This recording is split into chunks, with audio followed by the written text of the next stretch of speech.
Welcome to Lilimsha Times channel. As in the previous sessions, we will learn about function in C programming, its types, definitions, and examples. But before that, I will like to request you to subscribe Lilimsha Times to get latest updates. Let's start the. आज हामी function पढ्दैछौँ C programming भित्रको function र function भनेको चाहिँ के हो त भन्दाखेरि मैले पढाउने बेलामा कलेजमा तिमीहरुलाई भनेको थिए function is always followed by pair of parenthesis भनेको थिए हैन पेयर अफ प्यारेन्थेसिसले फलोड गरेको हुन्छ भन्नुको मतलब जस्तै प्रिन्ट एफ लेख्यौं अनि पछाडीपट्टि एउटा ब्र्याकेट ओपन गर्छौं अनि क्लोज गर्छौं स्क्यान एफ लेख्छौं ब्र्याकेट ओपन गर्छौं क्लोज गर्छौं हो यी चाहिँ मेन भन्ने नि फंक्सन हो मेन ओपन गर्छौं क्लोज गर्छौं हो यी चाहिँ भनेका भोइड मेन लेख्छौं नि त्यो मेन पनि फंक्सन हो मेन फंक्सन हो सी प्रोग्रामिङको अब यी भनेका चाहिँ फंक्सन भए अनि फंक्सनको क्लासिफिकेसन हामीले टु टाइप्स अफ फंक्सन एउटा युजर डिफाइन्ड फंक्सन एउटा लाइब्रेरी फंक्सन अब लाइब्रेरी फंक्सन भनेको चाहिँ के हो त भन्दाखेरि सी प्रोग्राममा अलरेडी विथ स्पेसिफिक भ्यालु अथवा मिनिङ सहित टु डिफाइन्ड त्यो फंक्सनहरुलाई चाहिँ हामीले लाइब्रेरी फंक्सन भन्छौं सी लाइब्रेरीमा अलरेडी इनबिल्ट फंक्सनहरु हो तिनीहरु अलरेडी सी मै कम्पाइलर सहित कम्पाइलरमै बनेर आएका हुन्छन् तिनीहरुलाई हामीले लाइब्रेरी फंक्सन भन्छौं प्रिन्टएफ स्क्यानएफहरु चाहिँ लाइब्रेरी फंक्सन हो सो अब युजर डिफाइन्ड फंक्सन भनेको चाहिँ युजरले आफैले बनाउने फंक्सनहरुलाई हामीले युजर डिफाइन्ड फंक्सन भन्छौं अब युजर डिफाइन्ड फंक्सन भन्नेबित्तिकै युजरले आफैले बनाउने भएको कारणले गर्दाखेरि युजर डिफाइन्ड फंक्सनहरुको डिफरेन्ट टाइप्सहरु अनि गएर यसको डिफरेन्ट स्टोर क्लासहरु यसको भ्यालु पास गर्ने रिटर्न गर्ने नगर्ने भन्ने किसिमले different types of user defined फंक्सनहरु हुन्छ स्पेशली फंक्सन पढ्दाखेरि हामीले पढ्नु पर्ने भनेको नै युजर डिफाइन्ड फंक्सनहरुको त्यसैकारणले आज चाहिँ हामी फंक्सनको क्लास यसरी सुरु गर्दै छौं यहाँ मैले माथि नै युजर डिफाइन्ड फंक्सन भनिसकेको छु objectives to learn the application of user defined फंक्सनको एप्लिकेसनहरु लर्न गर्नको लागि चाहिँ यहाँ मैले स्लाइड शेयर गरेको छु तिमीहरुको स्क्रिनमा स्लाइड देखिरहेछ नि हैन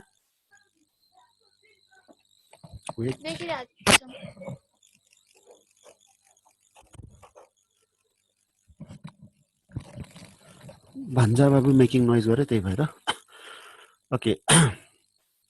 so user defined function scope at the end of the chapter you will be able to describe the need and advantage of user defined function understand the syntax of defining a function the type of function the parameter the body of function the return values so यसको बारेमा चाहिँ हामीले यो च्याप्टरमा चाहिँ study गर्ने छौं identify category of functions अनि recursive functions भन्ने हुन्छ नेस्टेड फंक्शन्स भन्ने हुन्छ फंक्शन्स विथ एरे फंक्शन्सलाई हामीले एरेसँग पनि युज गर्न सक्छौं मेबी हामी यो चाहिँ अर्को क्लासमा भोलिको क्लासमा छलफल गर्छौं होला so scope and life of variables in a function भित्र चाहिँ यिनीहरुको स्कोपहरु र भेरिएबलको स्कोपहरु र यसको लाइफहरुको बारेमा छलफल गर्छौं okay let's start introduction there are two types of functions I have already told you the library function example scanf printf these all are the library functions void main हैन main function यी सबै अनि user defined function example add अनि mul हैन यो चाहिँ user हामी आफैले बनाउने फंक्शन्सहरु हामीले कुनै नि खालको फंक्शन्सहरु बनाउन सक्छौं so as we know main is a function and it is possible to code a program using only main function but the program may become too complex to handle यदि हामीले main function मात्रै use गर्यौं भन्देखि चाहिँ programme त एकदमै handle गर्न गाह्रो हुन्छ किन कम्प्लेक्स हुन्छ अब मेन फंक्सन त सबै कुरा त्यही हुन्छ त्यसैकारणले एउटै फंक्सन भित्र लेख्यो भन्देखि चाहिँ यसलाई ह्यान्डल गर्नको लागि गाह्रो हुन्छ A program can be divided into a functional parts and each parts may be independently coded and later combined into a single unit. अब फंक्सनले अलाउ गर्ने मेन फेसिलिटी के भयो त भन्दाखेरि एउटा सिंगल ठूलो प्रोग्रामलाई चाहिँ डिफरेन्ट सानो सानो पार्टमा चाहिँ हामी क्लासिफाइड गर्न सक्छौं अनि सानो सानो पार्टमा हामीले कोडिङ गर्न सक्छौं and then we can combine together to make a single unit अनि त्यसपछि चाहिँ हामी त्यसलाई एउटा सिंगल युनिटको रूपमा चाहिँ अनि बनाउन सक्छौं so these subprograms called functions are easier to understand debug and test यो सब प्रोग्रामहरूले गर्दाखेरि चाहिँ एउटा ठुलो प्रोग्रामलाई बुझ्नको लागि डिबग भनेको इरर्सहरू चेक गर्नको लागि अनि गएर टेस्ट गर्नको लागि चाहिँ हामीलाई सजिलो बनाउने गर्दछ advantages there are some of the advantages of functions धेरै नै एडभान्टेजहरू छ भनौँ नट अन्ली सम होइन फेसिलिएट्स मोडुलर प्रोग्रामिङ है modular programming what do you understand by modular programming भन्ने सर्ट क्वेसन पोर होइन पढारको सालमा सोधेको थियो है एक्जाममा सर्ट क्वेसन मोडुलर प्रोग्रामिङ भनेको के हो त भन्दाखेरि वेन एउटा ठुलो प्रोग्राम चाहिँ when we break down single program into a different small modules then that is called modular programming सानो सानो पार्टमा चाहिँ एउटा ठुलो प्रोग्रामलाई सानो सानो पार्टमा चाहिँ डिफ्रेन्ट मोड्युलहरूमा लेख्यौँ भने त्यसलाई चाहिँ हामीले मोडुलर प्रोग्रामिङ भन्छौँ भनेपछि फङ्सनले के काम गर्यो त फङ्सनको इम्पोर्टेन्स के हो त भन्दाखेरि अब एउटा ठुलो प्रोग्राम सिंगल प्रोग्रामको रूपमा लेखियो भने त्यसलाई डिबगिङ गर्न गाह्रो भयो अन्डरस्ट्यान्ड गर्न गाह्रो भयो इररहरू चेक गर्न कोडिङ गर्न गाह्रो भयो त्यसलाई सानो सानो पार्टमा इन्डिभिजुअली लेखियो र पछि जोड्यो भन्दा यो सजिलो भयो त्यसै कारणले गर्दाखेरि चाहिँ मोडुलर प्रोग्रामिङको लागि चाहिँ फेसिलिटेट गर्छ भन्न खोजेको हो the length of the program can be reduced by avoiding repetition of the statement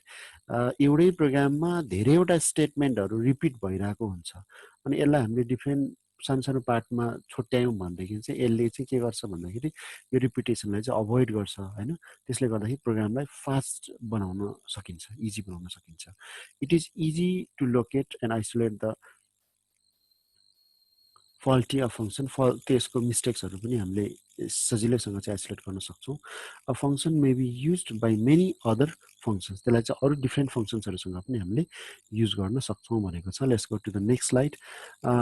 firms of C functions भनेको छ सी फङ्सनको फर्म्सहरू कस्तो हुन्छ भने स्ट्यान्डर्ड फर्म अफ फङ्सन भनेको यो एउटा सिन्ट्याक्स भनौँ न फर्म कसरी हामीले फङ्सन बनाउँछौँ भनेर फङ्सन बनाउँछौँ यो फङ्सन अनि फङ्सनको नेम यो फङ्सन नेम एउटा राख्छौँ अनि आर्ग्युमेन्टको लिस्ट राख्छौँ अनि आर्ग्युमेन्ट डिक्लेरेसन गर्दै जान्छौँ लोकल भेरिएबलहरू गर्दै जान्छौँ एक्जिक्युटेबल स्टेटमेन्टहरू अनि रिटर्न भ्याल्यु गर्छौँ भ्याल्युहरू रिटर्न गर्दै जान्छौँ यसरी अब भ्याल्यु रिटर्न गर्ने कम्पलसरी छैन गर्न पनि सक्छौँ नगर्न पनि सक्छौँ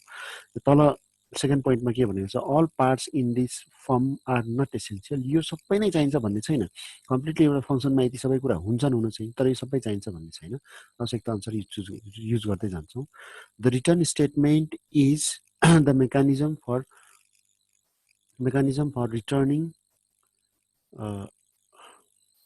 returning the value to the calling function त्यो कलिङ फङ्सनलाई रिटर्न गर्नुको लागि बनाइएको फङ्सन हो त्यो भनेको रिटर्न स्टेटमेन्ट भनेको चाहिँ अनि नेक्स्ट स्लाइडमा छ function name must be follow the same formation rules as other variables अरू भेरिएबल्सहरूमा जस्तै रुल चाहिँ यसले पनि फलो गर्छ यो फङ्सन नेमले पनि आर्ग्युमेन्टको लिस्टहरू छ जस्तै कन्टेन्स भ्यालिड भेरिएबल नेम्स होइन सेपरेटेड बाई कमाले सेपरेट गरेको भ्यालिड भेरिएबलको नेमहरू हुन्छन् आर्ग्युमेन्ट भनेको चाहिँ argument variable receives the value from the calling function and provides a way of the data communication from calling function to the called function त्यो calling function call function अहिले म example सहित clear बनाउँछु तिमीहरूलाई म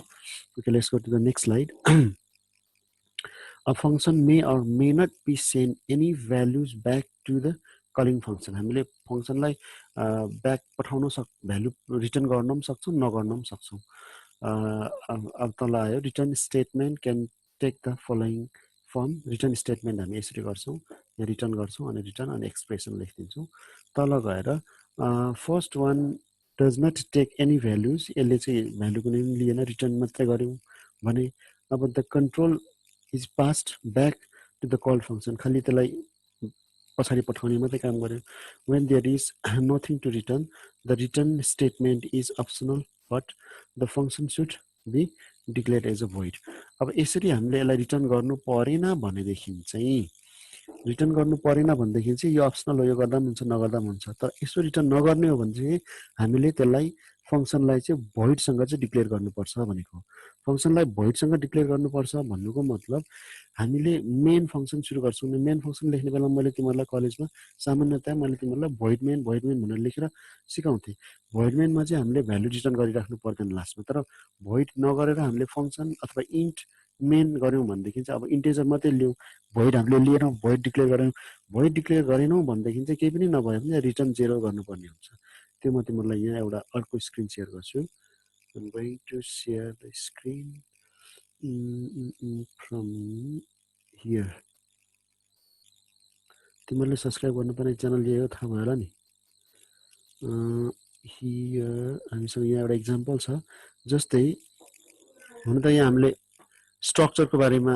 यहाँ अघि हामीले पढेको थियौँ पहिलाको क्लासमा। यहाँनिर तिमीहरूले स्क्रिनमा देख्न सक्छौ ह्यास इन्क्लुड एसटिडिआइओ डट एच मात्रै युज गरेको छ, अनि त्यसपछि डाइरेक्टली स्ट्रक्चर सुरु भइहाल्यो। स्ट्रक्चर मैले तिमीहरूलाई कलेजमा पढाएकै छु र फेरि हाम्रो क्लासमा पनि आउँछ। अब यहाँ हामीले इन्ट मेन गऱ्यौँ कि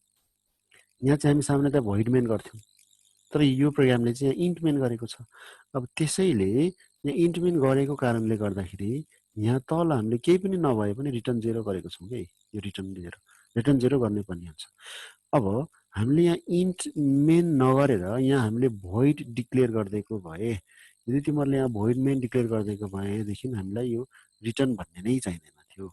यही कुराको एक्सप्लेनेसन चाहिँ यो लास्ट वान बोले त यो लास्टको स्टेजमा when there is nothing to return, the return statement is optional but the function should be declared as void. यसले भन्नु खोजेको चाहिँ त्यही हो। Okay, let's go to the next slide. Depending on the argument and return values, the program can be classified as, अब यो चाहिँ argument र रिटर्न भ्यालुको आधारमा आर्ग्युमेन्टहरू पठाउने र रिटर्न भ्यालु पठाउने कि नपठाउने भन्ने आधारमा चाहिँ हामीले फङ्सनलाई हामीले 4वटा टाइप्समा चाहिँ क्लासिफाइड गर्न सक्छौँ। मैले तिमीलाई कलेजमा पहिला लेखिदिएको पनि छु, पढाएको पनि छु। फङ्सन फर्स्ट वान भनेको चाहिँ function with no argument no return value. Function चाहिँ हुने तर आर्ग्युमेन्ट पनि नहुने, रिटर्न भ्यालु पनि नहुने। मैले एक्जाम्पल सहित गरिदिएको छु क्लासमा, त्यो भरे तिमीहरूले कपीमा सबै हेर। So next one function with argument no return value. Function चाहिँ आर्ग्युमेन्ट हुने तर रिटर्न भ्यालु नहुने, function with argument no return value. अब next one function with argument and return value. अब चाहिँ फङ्सनमा आर्ग्युमेन्ट पनि हुने रिटर्न भ्यालु पनि हुने। यहाँ चाहिँ आर्ग्युमेन्ट हुने रिटर्न भ्यालु नहुने, माथि चाहिँ आर्ग्युमेन्ट नहुने रिटर्न भ्यालु पनि नहुने एउटा टाइप भयो। दोस्रो टाइप भने आर्ग्युमेन्ट हुने रिटर्न भ्यालु नहुने, अर्को भनेको आर्ग्युमेन्ट पनि हुने रिटर्न भ्यालु पनि हुने। भने अर्को भनेको चाहिँ नो आर्ग्युमेन्ट नहुने तर रिटर्न भ्यालु चाहिँ हुने। So this are the 4 types of function according to its argument and return value. यसको आर्ग्युमेन्ट र रिटर्न भ्यालुको आधारमा हामीले क्लासिफाइड गर्ने हो भने this are the 4 different type of functions. Okay, let's go to the next slide for the example. No argument, no return value of the first type. First type भनेको no return, no argument, no return value. अब यहाँ के हुन्छ भन्दाखेरि हामीले void MUL गऱ्यौँ है। void चाहिँ यहाँ नेसेसरी छ किनकि यो फङ्सन नट रिटर्निङ नभएकोले रिटर्न नगर्ने भएको कारणले हामीले void रिटर्न गरेको। void MUL भन्ने चाहिँ हामीले एउटा फङ्सन बनायौँ। अब फङ्सनमा चाहिँ के आर्ग्युमेन्ट पास गरेको भए हामीले यहाँभित्र आर्ग्युमेन्ट पास गर्थ्यौँ। यहाँ हामीले आर्ग्युमेन्ट केही पठाएनौँ किनकि we are looking the example of no arguments and no return value. यसपछि हामीले यहाँनिर एउटा चाहिँ भेरिएबल क्रिएट गरिदियौँ XY अनि B, यो चाहिँ इन्टिजर टाइपको, अनि B इक्वल्स टु 2 इन्टु 3 गऱ्यौँ। प्रिन्ट एफ यहाँ B को भ्यालु डाइरेक्टली प्रिन्ट गरियो, B को भ्यालु प्रिन्ट गरियो अनि यहाँ मेन फङ्सन सुरु गरियो तर MUL गरियो, अरू के पनि गर्यो भन्नु त रिटर्न पनि गर्यो। रिटर्न गरेर पनि हामी यहाँ गर्थ्यौँ भन्नु चाहिँ रिटर्न भ्यालु पनि छैन अनि गएर आर्ग्युमेन्ट पनि छैन। यो चाहिँ एउटा इक्जाम्पल, आउटपुट चाहिँ 6 आयो। सो B इक्वल्स टु यहाँ डाइरेक्टली हामीले। अब अर्को सेकेन्ड टाइप हेरौँ with argument no return value. यो example for the second type with argument no return value. You can take the screenshots है। अब भनेपछि यो argument with argument no return value. Example for the second type है। अब void MUL गऱ्यौँ, यहाँ argument पठाएको छौँ एउटा X एउटा Y, एउटा X पठायौँ एउटा Y पठायौँ। यो चाहिँ आर्ग्युमेन्ट्स, अघिकोमा यही आर्ग्युमेन्ट्स चाहिँ पठाएको थिएन हो, अहिलेकोमा नो आर्ग्युमेन्ट थियो, यहाँ हामीले आर्ग्युमेन्ट पनि पठाएको थिएनौँ। अब हामीले के गर्यौँ विथ आर्ग्युमेन्ट, हामीले आर्ग्युमेन्ट XY पठायौँ अनि भेरिएबल क्रिएट गऱ्यौँ अनि अहिलेको यस्तै सेम गऱ्यौँ। रिटर्न भ्यालु चाहिँ हामीले गरेनौँ, यहाँ नो रिटर्न भ्यालु गऱ्यौँ, त्यसले गर्दा माथि जे छ त्यही मात्रै गरियो अनि गएर तल आउटपुट 6 नै आयो। Okay, let's go to the next slide. अर्को स्लाइडमा जाउँ। अर्को स्लाइडमा के छ त भन्दाखेरि with argument with return value. यहाँ चाहिँ आर्ग्युमेन्ट पनि आउँछ रिटर्न भ्यालु पनि आउँछ। हेरौँ है त। अब यहाँ के MUL यहाँ x र y एउटा आर्गुमेन्ट पास गर्यौं अनि इन्टिजर दुईटा क्रिएट गर्यौं यहाँ भेरिएबल क्रिएट गर्यौं भेरिएबल x र y क्रिएट गर्यौं अनि रिटर्न x इन्टु y गर्यौं फेरि x y मै रिटर्न गर्यौं अनि तल गएर अब मेन फंक्सन सुरु गर्यौं मेन फंक्सन भित्र मात्रै int b equals to MUL 2 र 3 छ तर रिटर्न यहाँ चाहिँ यसको भ्यालु चाहिँ यहाँ छ हो अनि यहाँ रिटर्न गर्ने भयो त्यसै कारणले गर्दाखेरि यसको पनि आउटपुट चाहिँ यो b भनेको चाहिँ 6 नै आउने भयो यो चाहिँ with return value with arguments पनि हुने रिटर्न भ्यालु पनि हुने नेक्स्ट स्लाइडमा हामी हेर्न सक्छौं example of fourth type that is no argument but with return value argument छैनन् MUL अनि गएर int x equals to 2 y equals to 3 भनेर हामीले यहाँ भेरिएबल भ्यालु सहित डिक्लेयर गर्यौं अनि रिटर्न भ्यालु छ यहाँ रिटर्न भ्यालु भएकोले गर्दा int x र y लाई रिटर्न गर्यौं अब भोइड मेन सुरु गर्यौं b इक्वल्स टु माथि जस्तै b इक्वल्स टु MUL यो गर्यौं अनि गएर printf यो गर्दा 6 आयो so this are the examples of 4 types of functions according to its argument and return value यसको भ्यालु को आधारमा जम्मा 4 टाइप्स अब यसपछि चाहिँ हामी ह्यान्डलिङ नन इन्टिजर फंक्सन भन्ने हुन्छ यहाँनिर जस्तै function return value of int type by default int चाहिँ यो बाइ डिफल्ट नै रिटर्न गर्छ to receive and non integer value from called function is following step need to be followed हैन यहाँ हेरौं the explicit type of specific corresponding to the data type required must be mentioned in the function header त्यसको माथि टाइपमा हेडरमा declare गर्नुपर्छ त्यो clear छँदैछ type of specifier tells the compiler what type of data function is going to return त्यो specifier भनेको %d ले चाहिँ माथि कस्तोलाई रिटर्न गर्ने भन्ने कुराको डिक्लेरेसन यसले गर्छ भनेपछि call function must be declare at the start of the body in calling function त्यो कल फंक्सनको चाहिँ स्टार्टिङमै हामीले चाहिँ डिक्लेयर गरेको हुनुपर्छ भन्छ अब यहाँनिर यो एउटा एक्जाम्पल हेरौं यहाँ फ्लोट MUL भन्ने बनायौं फ्लोट भनेको यो डेटा टाइप हो यसले %s गर्छ भनेको अस्ति यो अघि हामीले भर्खर भनेको यो माथि सेकेन्ड एक्जाम्पलले भनेको कुरा यो सेकेन्ड एक्जाम्पलले भनेको कुरा यो पहिल्यै डिफाइन गर्नुपर्छ भन्ने कुरा अनि गएर तल आएर फ्लोट a इक्वल्स टु 1.2 यो पोइन्टमा जाने फ्लोट भएको कारणले गर्दाखेरि अनि b इक्वल्स टु 2.5 अब रिटर्न a इन्टु b भनेको छ अब तल जाउँ मेन भनेको छ मेन फंक्सन सुरु भयो अब फ्लोट c MUL अब फ्लोट हामीले यहाँनिर c वटा बनायौं अनि MUL गर्यौं अनि c इक्वल्स टु MUL यो माथि नै हुन्छ यो रिटर्न भ्यालुले नै गरिरहेको छ अनि गएर प्रिन्टएफ c को भ्यालु आउँछ यसरी गर्दाखेरि यो 1.2 इन्टु 2.5 इक्वल्स टु 3.00 भनेर चाहिँ हामीले आउटपुट देखाउन सक्छौं let's go to the next slide nested function nested भनेको मैले तिमीलाई पहिला पनि बुझाइसकेको छु नेस्टेड लुप भनेको चाहिँ लुप भित्र फेरि लुप आउनु हो अनि त्यसरी नै like nested if else statement भनेर पढेको थियौ इफ एल्स भित्र फेरि इफ एल्स आयो भने त्यसलाई हामीले नेस्टेड इफ एल्स स्टेटमेन्ट भन्छौं अनि फेरि आएर यहाँ चाहिँ अहिले हामीले नेस्टेड फंक्सन पढ्दै छौं हैन नेस्टेड फंक्सन भनेको फंक्सन भित्र फेरि फंक्सन आउँछ भने त्यसलाई चाहिँ हामीले नेस्टेड फंक्सन भन्छौं सी परमिट्स अथवा C allows nesting of a function C ल्याङ्ग्वेजले चाहिँ नेस्टिङ पनि अलाउ गर्छ फंक्सनमा भनेको छ nesting means function can call function 2 which can calls the function 3 on so on भनेको फंक्सन 1 भित्र फंक्सन 2 फंक्सन 2 भित्र फंक्सन 3 गरेर फंक्सन भित्र फंक्सन कल गर्दै जाने प्रोसेस इज नेस्टिङ भन्छौं हामीले हैन so principally there is no limit on nesting but too much nesting may result into a very complex program भन्नुको मतलब अब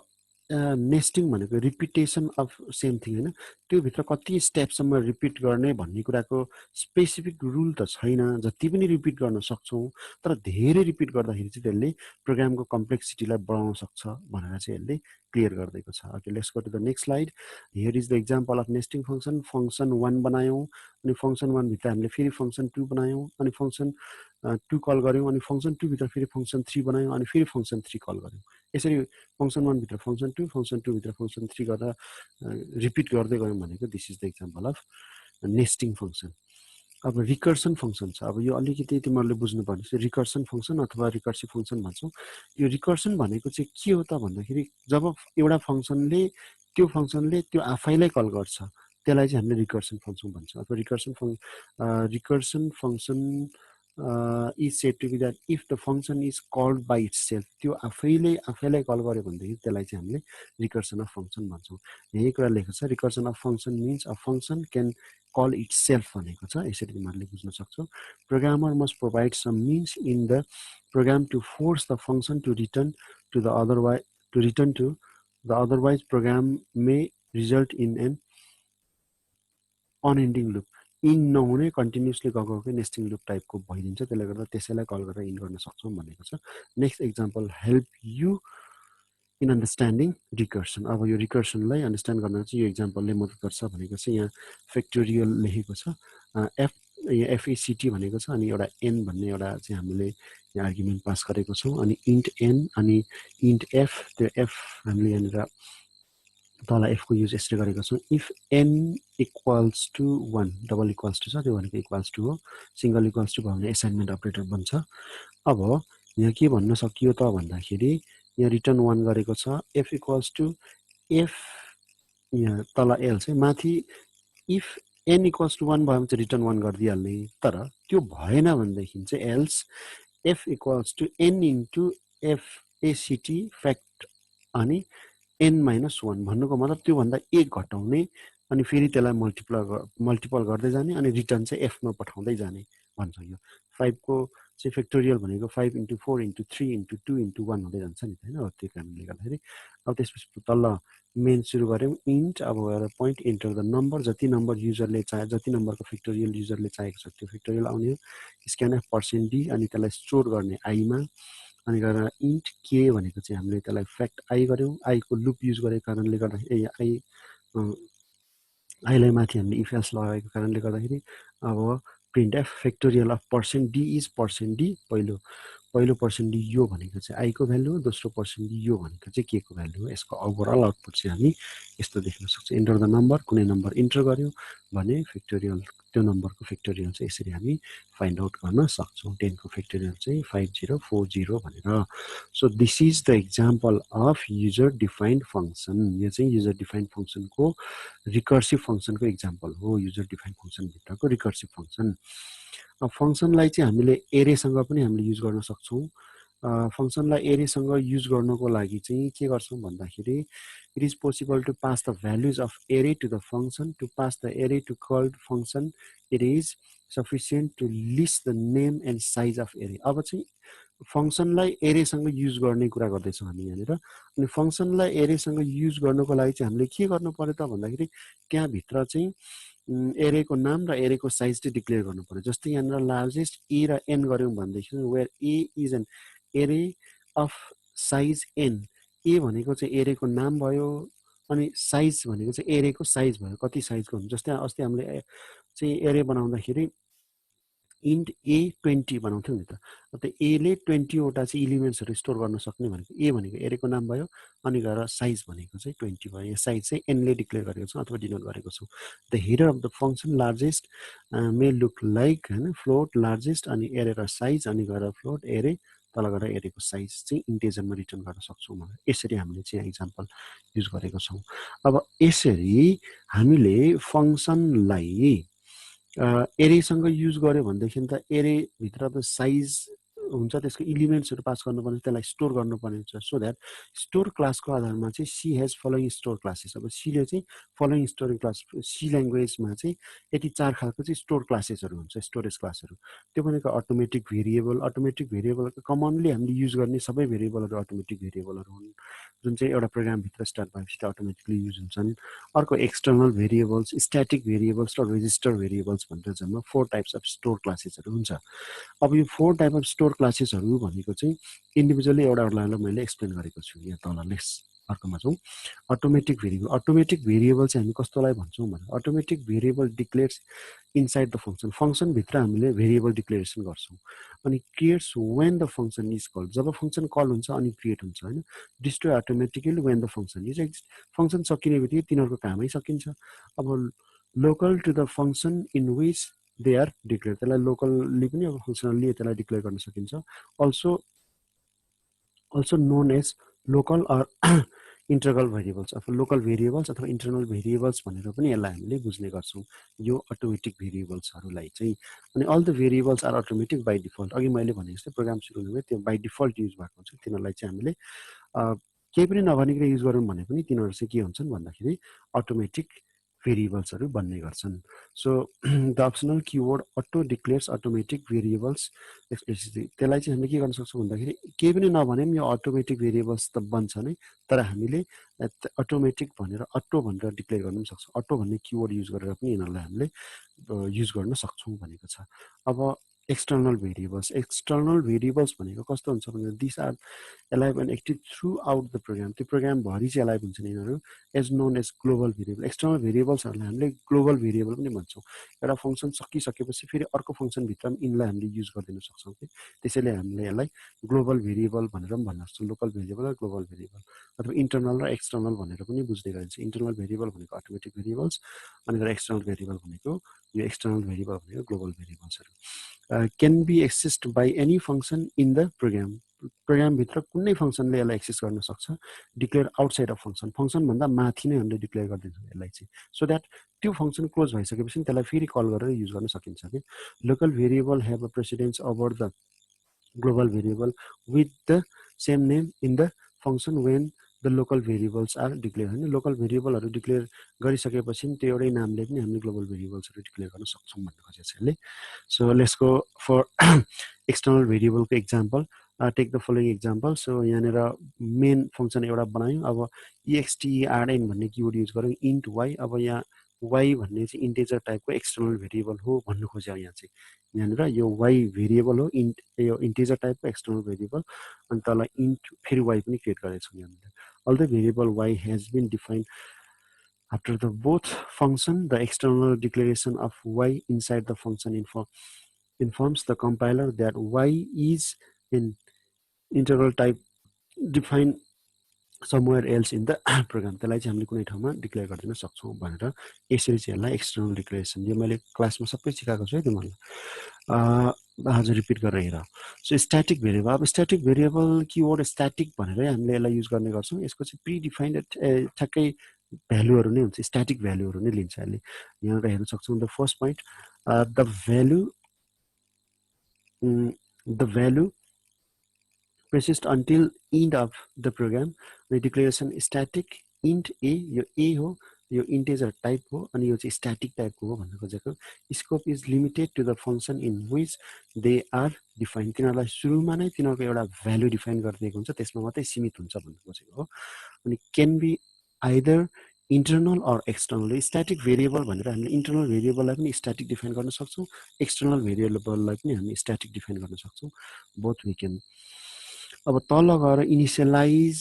only once when the program is compiled, तर यो चाहिँ एकचोटि एउटा कम्पाइल गरेसम्म त्यहीमा मात्रै काम गर्छ। जस्तै इन्ट ए अनि ए इक्वल्स टु 5 भनेर डिक्लेयर गरेको हुन्छ नि त, ए इक्वल्स टु 5, ए को त त्यसको स्ट्याटिक भ्यालु अलरेडी दिएको हुन्छ, त्यसै कारणले गर्दाखेरि त्यो प्रोग्राम कम्पाइल भइसकेपछि फेरि अर्को प्रोग्राममा त ए को भ्यालु 5 नै भन्ने त हुँदैन, त्यसले गर्दा त्यो प्रोग्रामभित्र मात्रै काम गर्छ भन्न खोजेको यसले चाहिँ स्ट्याटिक भेरिएबल।